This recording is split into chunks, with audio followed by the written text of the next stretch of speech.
But if I could depict the whole thing from the complicated situation she was facing, and also how she feels about it right now, and so the way I present it matters a lot. Right.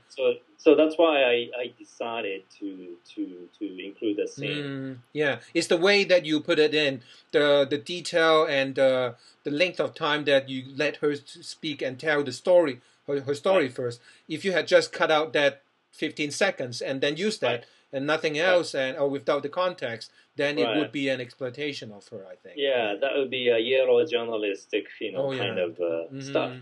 So I carefully not to do that, and but still, she was very apprehensive before the release of the movie because she became so nervous. Yeah, and I had to,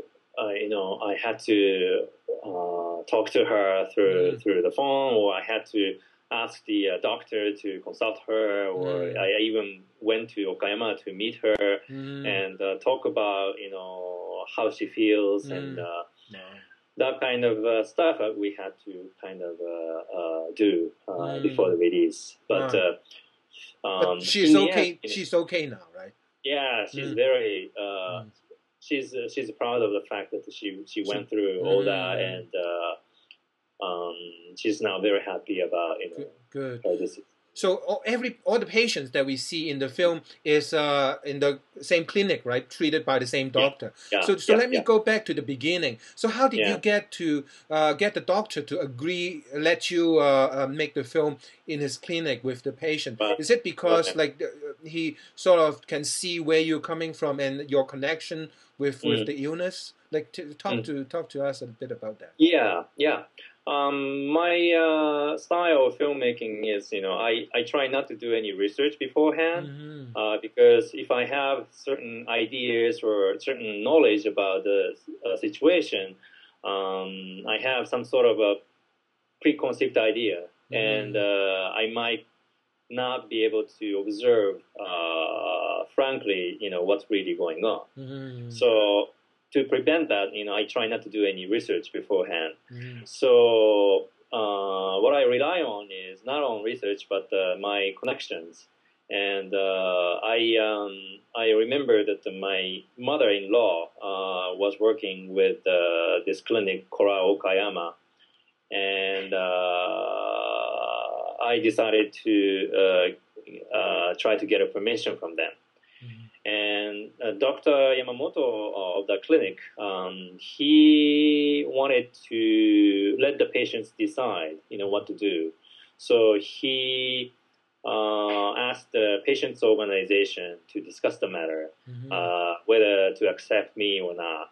And they decided they want to accept me. And but they gave me one condition. The condition was to get permission from each patient because not everybody is willing to be on the film. Right. And I think in Japan, is it, or maybe it's in this clinic particularly, the kind of closeness between the patients and the doctor, like you're mentioning, there's a patient association, right? So right. Is it just this clinic, or is actually more widespread in Japan?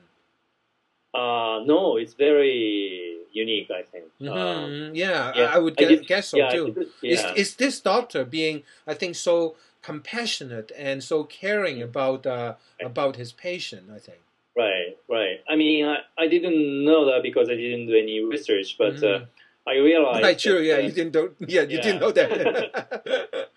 I realized that Dr. Yamamoto's way of dealing with patients is very unique, and many psychiatrists in Japan saw the film and gave me a comment that it's probably the only clinic that that you could have done it.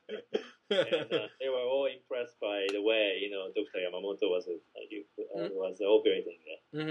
Right, right. So I think I better move on, and because I want to talk to you about campaign and your new film. But let me ask a few more questions about mental. So you have lived in the States since the 90s, right?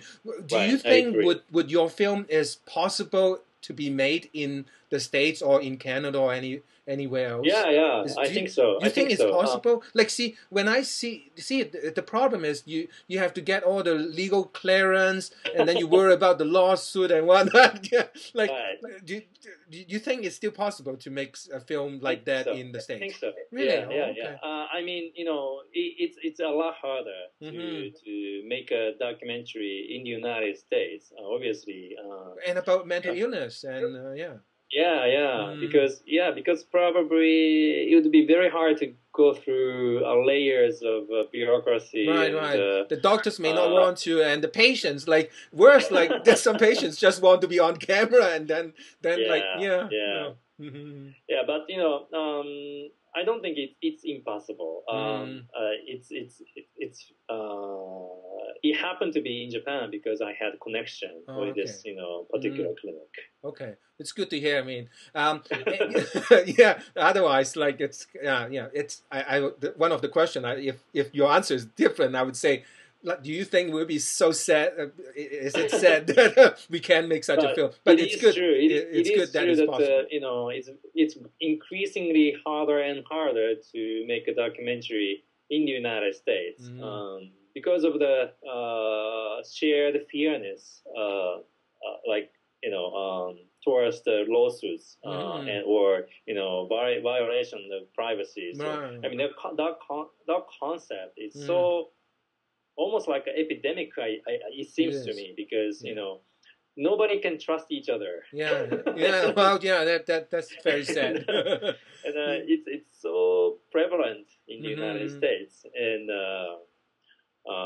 in Japan it's not so bad. It's getting worse, but it's not as bad as here. Right. So you also published a book in Japanese about I guess on the subject, right? Mental illness and mosaic. So what's that experience like? Is it out there already? Right. It's in the bookstore. Yeah. It was released right before the release of the movie. Oh, okay. And it's available throughout Japan. And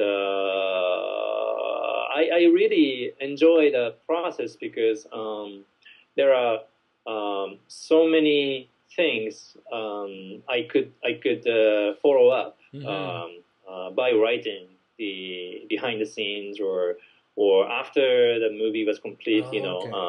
I went to many festivals, or I had to deal with lots of hardships or questions about especially about patients' rights or patients' my responsibilities towards patients, or lots of things, and I was able to explore that kind of domain through the book, and I also was able to do a long interview with Dr. Yamamoto, which I didn't do in the movie, and also we had a kind of panel discussion with the patients who appeared in the film.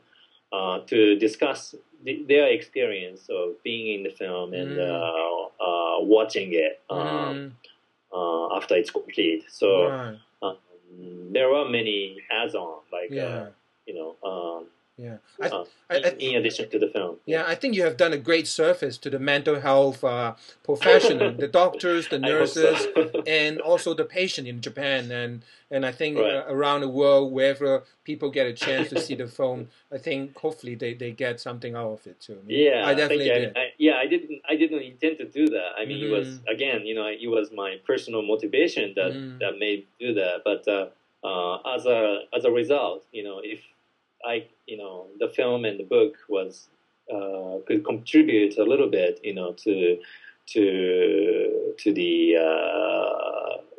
to the mentally ill people, or their families or doctors. I'm really happy. Yeah. All right. Well, thanks a lot on that.